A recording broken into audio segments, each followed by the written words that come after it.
Welcome to the Lifestyle Architects Show, featuring interviews with inspiring and successful lifestyle entrepreneurs and helping you to design your life, build your online business, and live your dream now. There is no better time than the present to make a change that will bring you true happiness and make your dreams a reality. Changing his life and helping you change yours. It's your host, Navid Moazzez.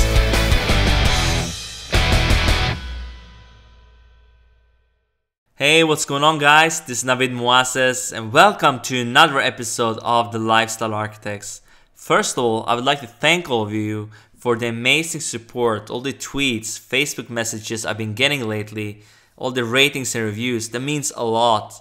Keep them coming, and if you have any feedback, feel free to reach out to me and I'd love to interact with you some more. So for today's episode 18 of the Lifestyle Architects, I'm happy to have beautiful Sonia Gil on the show. I actually believe I recorded this interview with her late 2013, but for some reason, I think I actually lost the interview and I finally found it on one of my hard drives. So I'm now able to put it out there.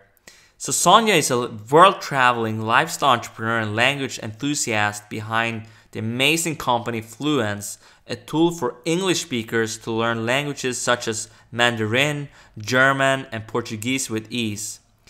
Sonia is also the host of an amazing travel show called Sonia's Travels. She has well over, I believe, 60,000 subscribers now on her YouTube channel, and she also got a Webby Award for it. So she's doing a lot of cool stuff, and in this interview, she's basically sharing the story of how she went from earning a degree in biology to becoming this very successful lifestyle entrepreneur. It's truly inspiring, and you can find everything we talk about, all the links and resources over at navid.me/18, and that's the show notes page for today's episode, navid.me/18. So let's get into it. Without further ado, here is Sonia Gil. Today I'm joined by beautiful Sonia Gil, and Sonia is a language instruction entrepreneur, and she also hosts a weekly web series that offers inside travel tips on everything from the best beaches in Miami to kind of water taxis in Venice, Paris, and all that. So welcome to my show, Sonia. Thank you. Thank you very much for having me. No problem. So that was a little intro, but I'm sure you can share much more in detail what you do and kind of your story.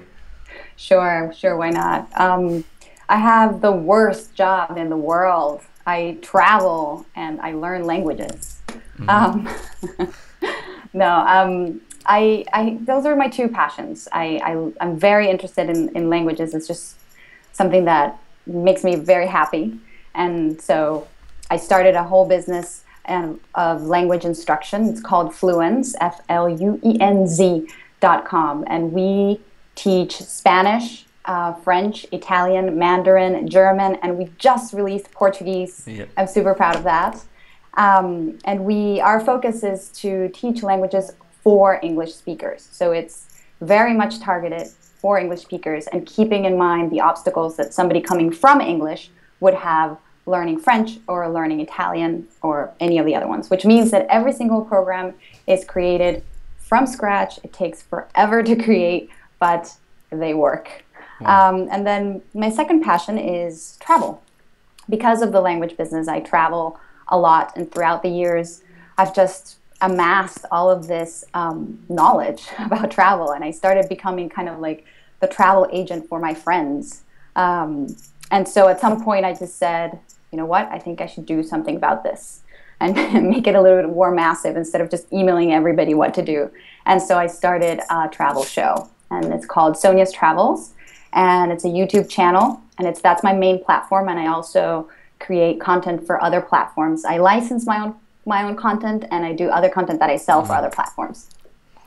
Yeah, that's awesome. And I saw last year you also won an award for your show, right?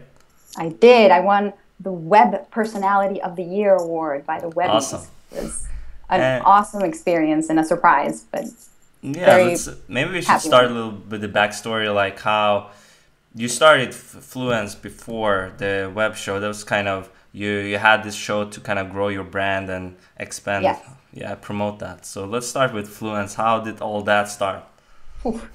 There's a long story, but we have some time. We have some time. Okay, it's a long story, but the concepts are quite simple and very much what every other entrepreneur goes through, I guess. So originally, I'm actually a biologist, and I didn't want to go that route. I realized that a little too late, but hey, go figure. So while I was in college, I took a couple of online courses, and I was just very disappointed with those courses. In the sense that they were basically just PDFs and chat rooms, and I just couldn't believe it. Having all the technology that we even had then, 10 years ago or whatever, that an educational experience would be so boring. So that's just one of the things that was kind of stuck in my head. And then when I graduated and I took some time off to find myself, to figure out what it is that I wanted to do, I bought a couple of on software programs to kind of brush up on my French, and I hated them. I just thought they were terrible. I thought, like, I'm never going to learn like this. I think this is something that I'm interested in. And so that's kind of how the spark between the interest of digital learning and just digital education, and then there was the language component. That's kind of like how it all came into my brain. And I got together with my business partner, who was my very good friend since forever ago. And we both had these interests, both digital education and languages. We both had to learn English. English is not my first language, neither is his. Spanish is my first language, and then I learned French, and so on and so forth. So we both went through the pain of what it was to learn a language. And, we looked at everything that was out there in the market, and we said, you know what? We are not linguists, but I'm sure we can crack this one. And so from there came a whole period of just devouring everything on the earth about language learning and linguistics, and just kind of trying to figure out what was out there. And the main thing that I figured out was that there wasn't that many options. The things that were out there in the market were either super, super academic or very, very gimmicky. Learn Spanish while you sleep or whatever. So I figured, I think I have something to contribute in this space. And so I started to develop a product for it. And I started teaching English to people, just trying to figure out like what it was like to teach a language. And then I got to China, which is a whole other story, but I was very interested in figuring out what it would be like for me to learn a language that I knew nothing about and that I really had no reference for, just to see how difficult that process would be.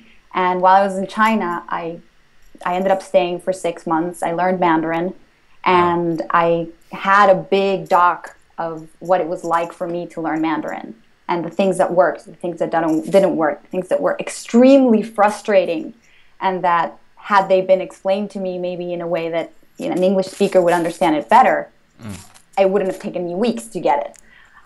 Things like that. So I came back with this huge manuscript, and I wrote out the program of what Fluenz is today. And Mandarin was our first product. So first it was writing it out, then it was producing it, which means we went out, both of us, and we shot all the videos ourselves. I had to learn about video, about lighting, about post-production. It was a long process. And finally, the first product went out for sale, and today we have a nice business.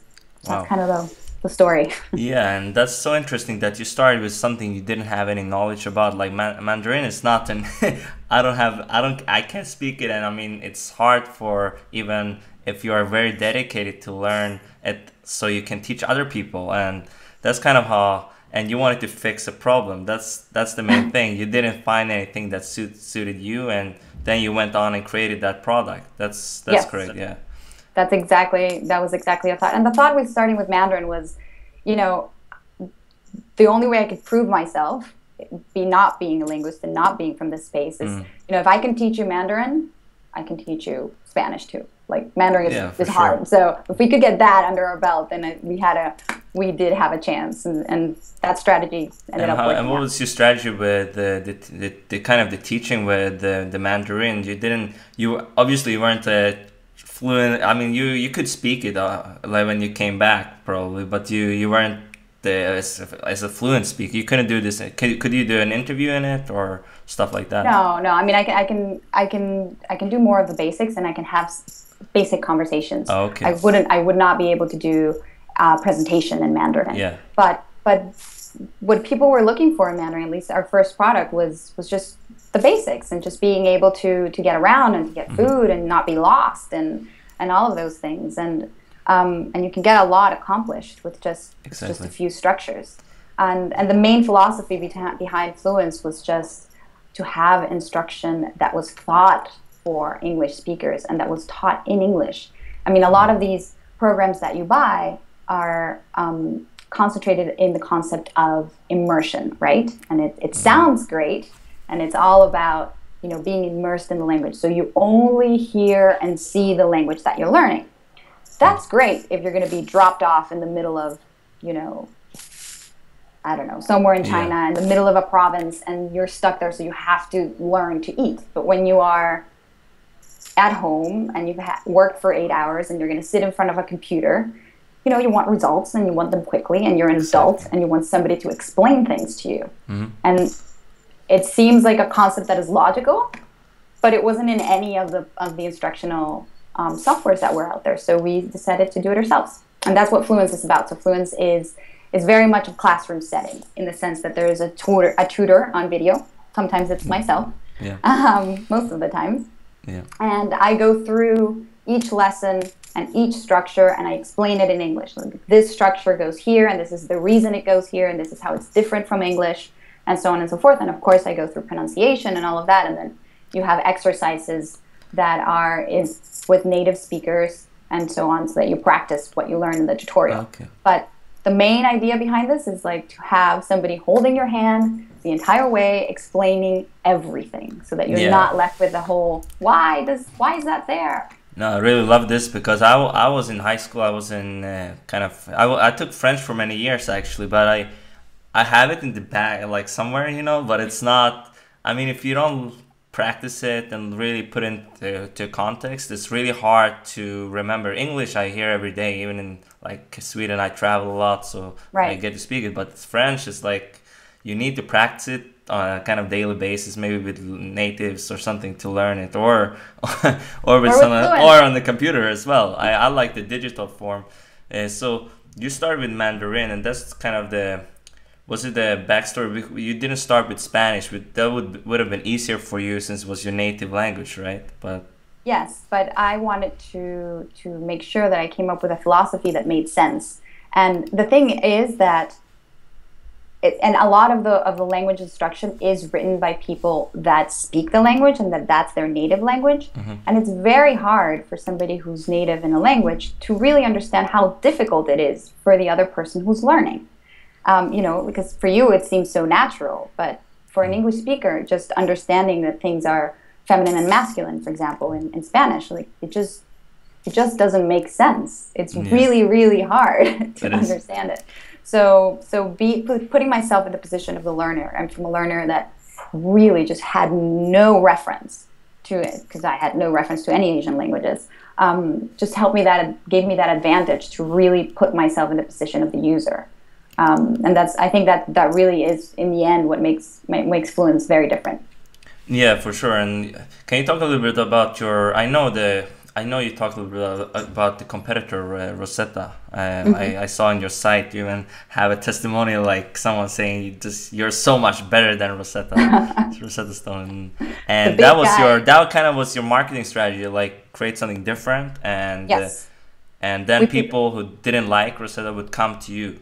Yes, absolutely. So Rosetta Stone is a very big company, and they have a very specific methodology, which is kind of completely the opposite of what we do. And for some learners, it might be the right choice. But what they do have is a massive, massive advertising budget. So they are out there creating the consciousness out there of like, oh, I want to learn Spanish, or I want to learn French, or I really wanted to always learn Italian or whatever. So they're out there spending their dollars, creating this interest for language learning. And of course, some people are just going to go straight to them, but some people are going to question and just be like, is there an alternative? And if you look for an alternative, you'll find us. And then you're going to compare the both methods, and you're going to decide. But that already gives us a little bit of an advantage, and we strive to just be there. We're very much in the same price range. Our products are similar in the sense that they are the same number of levels. It's kind of like the same amount of instruction, if you will. It's just the methodology that is completely different. Yeah, for sure. And that's so, I mean, that's so smart that they have a much larger budget than you guys, and you take advantage of it. That's I love that. That's really cool. And after that, you kept going with, like, you added on Spanish after the Mandarin, and then what was next? And so if we started with Mandarin 1 and 2, then came Spanish 1 and 2, then French, then Italian. Then we started adding more levels to each of the languages. So we completed the suites of 5 levels. So for Spanish, for French, and Italian. Then came German, and we just added Portuguese. And we're starting with Japanese next year. Oof. And you are learning the languages, or? I'm not learning Japanese yet, but as we write it, I'm always the one leading the development process and just making sure that it follows the Fluenz methodology. And so it's very much a process of, if I don't understand the explanation, then we're not doing it right. Let's do it again. But I don't foresee me being fluent in Japanese anytime soon. Yeah, and you must have a pretty big team around you, since you're shooting. And how was it, the team when you were starting out? Like, with you couldn't have a what was your budget when you started the Fluenz? Oh, no budget. No budget. None. Okay. None. Tell me a little bit whatsoever. about that. That's interesting to starting aspiring entrepreneurs.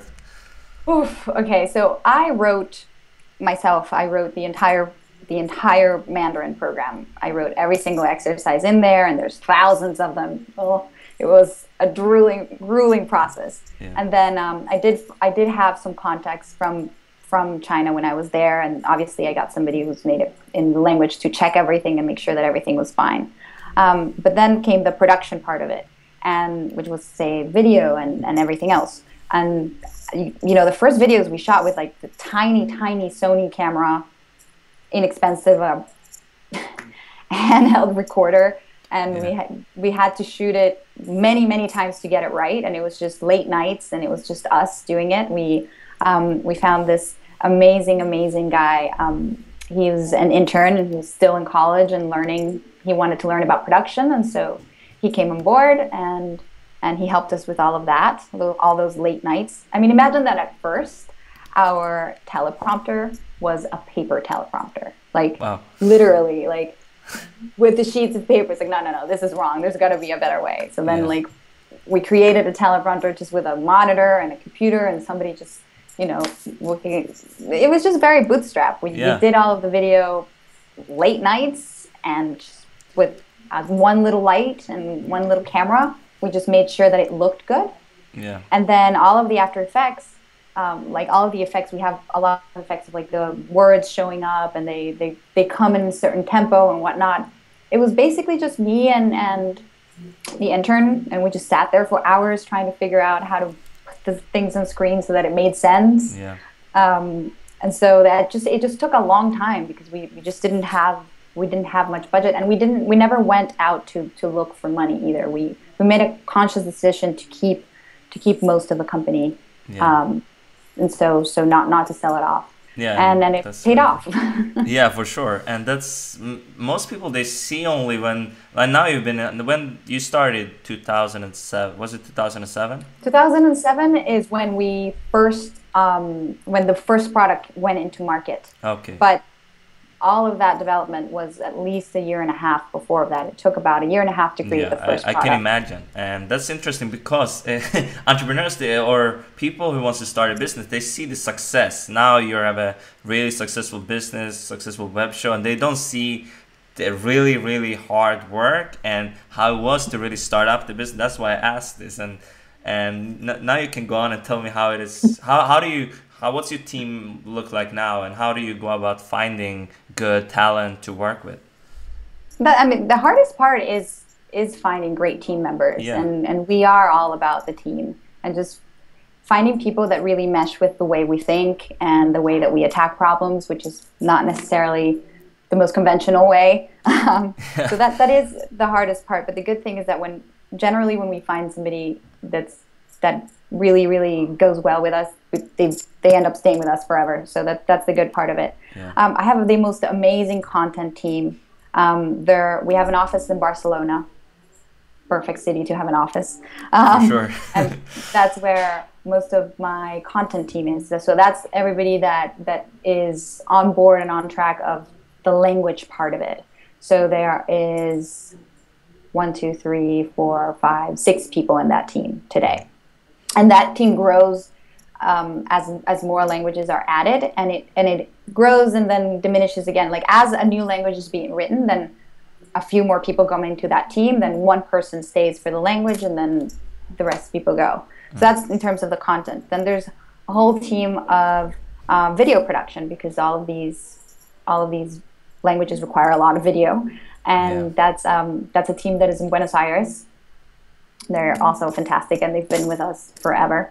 Then there's technology, design, marketing, and we have a warehouse. We do all of the customer support and all of the shipping ourselves, and the warehouse is in Rochester, New York. So that's the other end of the team. They're awesome too. Yeah, and that's cool. You mentioned now that you also have, it's actually a physical product. It's not you ship it to people. How was that when you started out? It must have been like you went to the post office and all that, right? Yeah. So.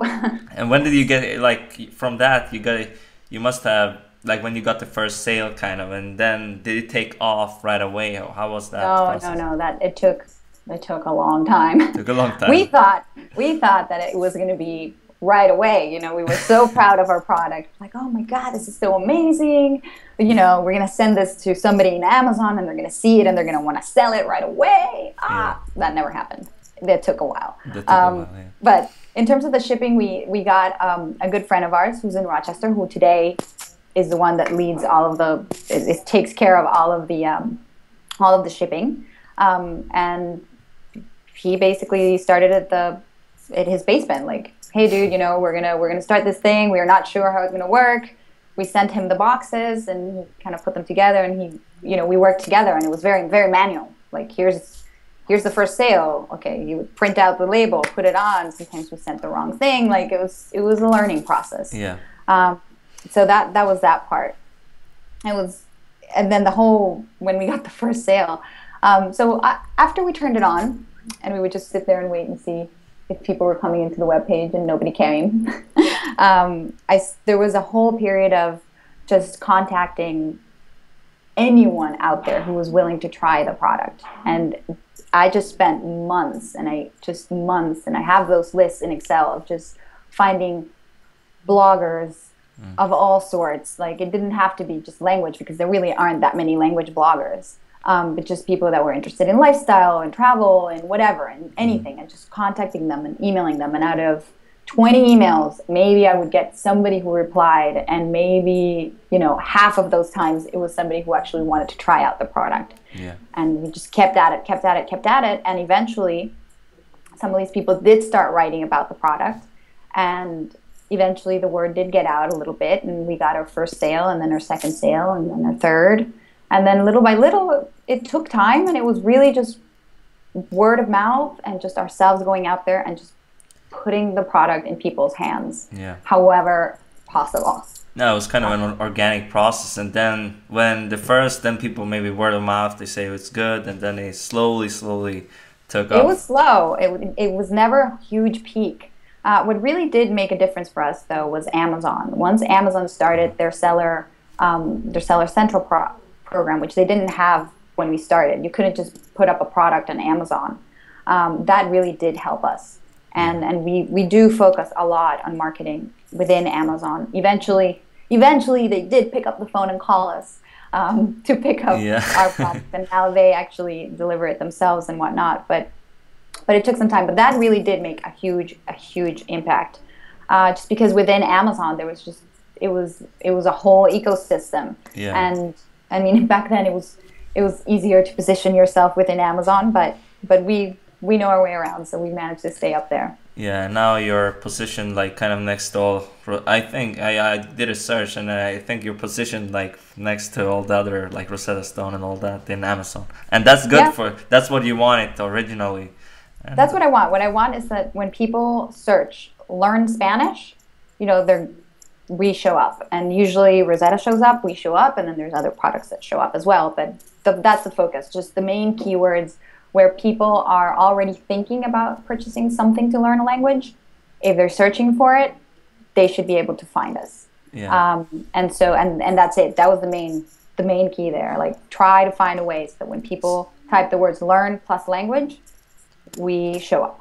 Yeah, we talk a little bit about marketing here, and how if you're starting something new, like what would you advise to someone who, I mean, now you have a much larger budget, so you can market a little bit heavier and stuff like that. But when you're starting out, is it a good strategy to reach out to? You mentioned you reach out to many bloggers and stuff like that. That can work, right? And yes, it does. The thing is, I mean, it's not easy. It's a lot easier to just write a check and hope that that's enough. But yeah, Google Ads or Facebook or something. But if you don't have any budget, that's reaching out to other people can be a very, very good, powerful strategy. Super powerful. And when it's organic and it's real, it stays longer, and they become your evangelists in a way. And there's something powerful about discovering a product that is great, that makes you want to talk about it more. So when you're first starting out, if you're able to find those people that are, connectors in a way, that are just proud of having found this amazing product, those are the best. They work better than anything else. For sure. There's a great book called Customer Evangelism. So it's an oldie, but it's a good one. It's about sales and marketing, and that's my mantra. I think everything I do by that book. Yeah. Did you have any, like, when you started, did you have any business experience or read anything? You mentioned you took some courses and like in your school, kind of, because you became interested in that. Anything else you read, like business books or in that sense? It's something that has always been interesting to me, and my family. My mom's very much entrepreneurial. She's done all sorts of things, so I've been around business for my whole life. And I love business books. I think they're so interesting. Good to Great. I said it. Good to Great, amazing book. Yeah. Read it over and over again every year. Reread. It's just perfect, to the point. Customer Evangelism. I mean, I read a lot, and I researched a lot just to see how other products were being sold. Like, what were people reacting to? What were people looking for? As much as a good product, a great product is the base of everything, it's not good enough by itself. It's about how you position it and how you make people find it. That's so true. And then did after that you come into your web show. Was that a strategy to? I mean, you kind of the lifestyle part of all this. You travel around and you have pretty cool lifestyle where that's part of your business. So it's cool that you started a language learning company, and then you get to spend time in Barcelona and all these other cool places. And was the show part of this strategy as well when you launched Sonia's Travels? Yeah, a little bit. I mean, it was yes and no. There was one part of it is just this desire to be part of that whole digital video world, and I had been following for a while, and I liked it, and I wanted to be part of it and see just where that would take me. So that was just one element there. Then there was the element of the fact that I was traveling already all the time, and I really was becoming this travel agent for my friends. Like, I knew I had a method, and apparently it was good because people kept coming back to ask me more. So it was a little bit of, I want to be in this digital video world. I'm already traveling a lot, so it's not like, I want to do a travel show. Ooh, now I need all this budget. So, I could add days to my travels. I had a lot of experience with video because I had to learn to do the Fluenz videos. And then the third element was my partner for the travel show, or my partner in crime, Marianne Hellman. She is the person behind the camera. She is awesome. She's my really, really good friend, and she's a film director. And she wanted in also in this new world. And so, you know, Marianne, are you willing to grab this camera and let's do a show? Sure. So that was kind of, those elements had to come, you know, it was good timing. It was the right moment, and there was the desire of it. And then the other side of it was, okay, either this becomes its own thing, and if anything else, it's also going to be a great experience for the Fluenz users. So if you're learning French with me and you're, you know, after work in your computer learning French, and I give you some of Paris, you know, that makes that whole experience just that much tangible and that much better. Yeah. And so if anything, it was going to make the Fluenz user experience better, and hopefully it would become its own thing. Then, you know, just a few months later, the whole Webby thing happened, and then that took its own life, and now I have agents and this whole TV world that is like friends. You have almost 40,000 subscribers, so you didn't have a platform. You had the company when you started it, and that's what's very interesting. You didn't have like what I call, or people in this space call mediapreneur, whatever, have a blog or platform online. You didn't have that, right? No, not at all. And we made a point to not funnel people from Fluenz into this thing. I mean, it was there, and if you followed me in social media, you would get to it.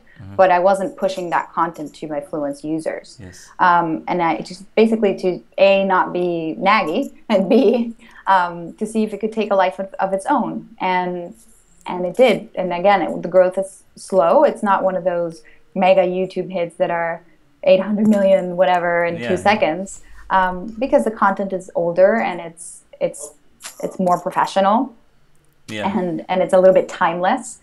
But it's steady, and our audience is incredibly loyal, and in just the level of interaction within any post is just out there. It's beautiful for brands. It's a great advertising platform. For sure. And I was watching a few episodes from your Miami. You had a Miami series on. I don't know if it was on also. You had it on your YouTube channel, but also on YouLive or YouLive. Yes, YouLive. Yeah. And that was really cool. And I think that's, did you take, how did you grow to so many subscribers on YouTube from start? Like you started from nothing, and like what did you have a strategy behind that to build a popular web show? One by one. One by one. But yes. No, the strategy, when we posted the first video, we thought, oh my God, this is so much better than anything out there. Everybody's going to want to watch it. That did not happen. Yeah. So it was basically, again, same thing. I did the same thing I did with Fluenz. I contacted every single blogger out there who has anything to do with travel. And I started putting my content out there and just showing it to people and just getting it into the hands. Some people started posting it. Some people didn't. I started writing guest posts for other blogs. You know, I figured that all these people are looking for content, right? Like, where do they get great content? Yeah. And you know, nobody wants to.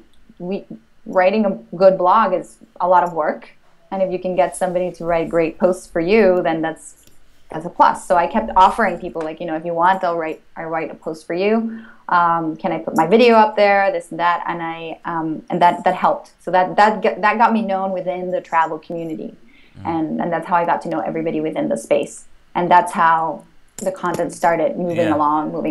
Oh, but that's great. Yep. No, that's great. And that's what a lot of people give advice. Like when you're starting any platform, is good to reach out, like with guest posts, and you reach out to bigger bloggers or whatever, and then you kind of grow organically. And that's what I find the best with getting more traffic. Absolutely. Sure. It's a lot of work, though. I mean, it is. It's not like you write an email and you're like, hi, I want to write a guest post, and they just reply yes. I mean, you have to pitch a great story so that they're actually interested, you know. Like, I think it's with anything you do. It's like you have to put a lot of hard work behind it. If it's a web show, podcast, or writing a blog, or starting a language learning company, it's a lot of work. So, for sure. Yes, yes. What do you have any, like, if you go into some resources you use on a daily basis, would you like kind of internet resources you can recommend to my audience? In terms of entrepreneurial stuff? Yeah, kind of, yeah. Entrepreneurial thing mostly, yeah.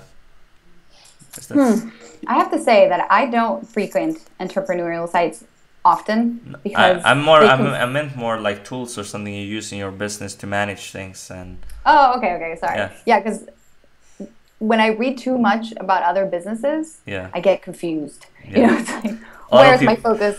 They're doing this really cool thing. I want to do that too. So it's like focus. Yeah, I had Srini Rao on, and he said that he doesn't listen to. I think he said he doesn't listen to other podcasts because it affects how he runs his own show. So that's kind of the same thing. Absolutely. You know, I live and breathe through all of the Google tools, and you know, everybody knows they're out there. But honestly, I don't know how I would survive without them. Everything is connected to my Google account. Google Docs, Google Calendar, like all of my productivity, and my day is a complicated one. I have teams like all over the world. Everybody has a different time schedule. I shoot a lot of stuff. So like I have to keep track of my tasks and my to-do list. And if Google died today, I really don't know what I would do. I would just sit in a corner and cry. Wow. I don't know what I would do. I completely agree. Google is a life changer, like Google Drive and all that. I myself use kind of a Asana sometimes when I have a team. I don't have as big team as you, but I have some outsources. Sometimes I use that, so that works. I use Basecamp a lot. Basecamp for all of the project management. I use Dropbox a lot because it makes everything easier. For sure. You know, tools like that, pretty basic. Tools that everybody knows. Nothing to. I have no magic potion. No magic, no, for sure. But let's like we're reaching the end with the show. But let's like you seem so driven as an entrepreneur. I don't know, like did that come from your parents or background when you grew up, or something that grew over time, or? That's a great question. Am I super driven? I don't know. It seems like it. Like with starting this company, and you have this like urge to fix stuff. You know, like you. I don't know. You know what it is? It's like I really like what I do. I chose the things I do because it's the lifestyle I want to lead. I like to travel. I do it well. So and I found that there was a market for it. So I created this show. I'm very interested in languages. So. You know, I think the drive comes out of the fact that the things that I chose to do are things that I truly, truly enjoy. There's a lot of like part of the work that I don't enjoy, but for sure. That's with everything. Yeah, that's with everything. But the end result just makes me want to go back and do more. For sure. And I didn't ask many language learning questions, but if I ask one, how long does it take you, if you start from scratch, or can give some tips from someone who wants to go out there and travel and learn something quickly? I mean, we all have limited time, so what would you advise? To learn languages? Yeah, in like shorter time. Let's say you have... My advice is small goals. Small goals. If you think, you know, that you want to go out there the first day and just be completely fluent, you're going to be so frustrated, just... something super small. Okay, I wanna say this, and this might be the menu, the check, the water, coffee. 4 things. Nail those. Be able to like visualize yourself saying those. Then add a little piece to it. Go to the next. And that's the way Fluenz works. It's very building blocks. So you learn this little building block, and then you can attach many other ones to it, and it just makes it tangible. Like it's not this huge thing that is just so big that you just want to cry and go away. I think keeping the goals small is what makes them attainable. Yeah, for sure. I love that advice, because that's not only for languages. I think it's for like entrepreneurship or kind of anything. If you want to get fit, like you cannot get maybe 6-pack abs right away. You have to start slow and go to the gym every day, show up. It's basically showing up. One day at a time. Yeah. It's like tennis, you know, 1 point at a time. Of course, dream big. I mean, you know, you want to win Wimbledon or you want to be the most fit person in the world. But the way you get there, it's like the next step, just look really, really close. Don't look really that far. It's the only way. For sure. And if people want to find out more about what you do online or with your courses, where should they head right now? The best place, it would be my website, soniagil.com, G-I-L, and Twitter, Sonia_Gil. And from there, you can get to several of my language platforms. I don't only do Fluenz. I also have a partnership with Lonely Planet, and we do a language course with them. It's called Fluent Road, and it's for the traveler that wants to learn something fast and just get it done in a few minutes and get out there and be able to be competent. So that's what that product is about. And you'll be able to get to that through my website. Awesome. And I'll link it up in the show notes. And thank you so much, Sonia, for coming on today and sharing your story and some really actionable advice. Thanks. Thank you. Bye-bye. I hope it helps. Bye. Bye. I hope you really enjoyed this interview with Sonia Gil. Sonia shared her very inspiring story of how she went from earning a degree in biology to becoming this very successful lifestyle entrepreneur. But now it's your turn. What's one thing you can take from Sonia's very inspiring entrepreneurial journey and what she shared here today? Please share your biggest takeaways in the comments section over at navid.me/18. That's the show notes page for this episode. You'll find all the links and resources we mentioned as well. So you can hop on the newsletter there and stay updated for more greatness that will be sent to you weekly. So thanks so much for tuning in to today's episode of The Lifestyle Architects. I hope you got a lot of value out of it. I'll talk to you very soon. Thanks for tuning in to today's episode of The Lifestyle Architects Show. For more information and to learn more about Navid's journey and how to start your own, please visit navid.me.